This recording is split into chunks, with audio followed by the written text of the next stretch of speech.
আসসালামু আলাইকুম আরহামতুল্লাহ। বই কিনে ঠকছেন না তো? বর্তমানে অনেকেই বই কিনে প্রতারিত হচ্ছে।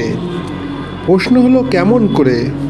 আমাদের অনেকের স্বভাব কম দামে পেলে সেখান থেকেই কিনি।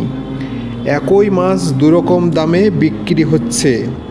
যেখানে কম দামে বিক্রি হচ্ছে বুঝবেন সেখানে পচা মাছ অথবা সময় পেরিয়ে গেছে এমন মাছ বিক্রি হচ্ছে। এবারে আসল কথায় আসা যাক। প্রায় শুনি সুনামধন্য বই বিক্রেতা ওয়েবসাইটগুলো রিপ্রিন্টের নামে ফটোকপি বই বিক্রি করছে।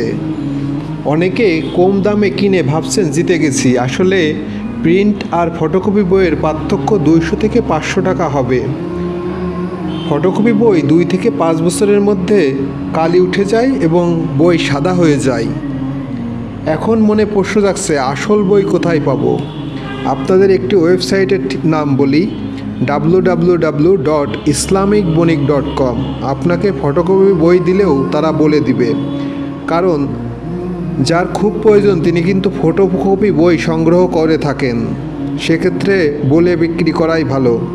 ইসলামিক ফাউন্ডেশনের বই সবচেয়ে বেশি ফটোকপি বিক্রি হয়।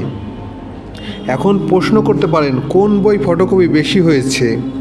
আল বিদায়া ওয়ান নিহায়া, তাফসির ইবনে কাসির, বুখারী শরীফ, মাযহাবী, ফাতোয়া আলমগীরি, তাফসির ইবনে আব্বাস, এই বইগুলো সর্বাধিকভাবে ফটোকপি হয়ে বাজারে বিক্রি করা হচ্ছে।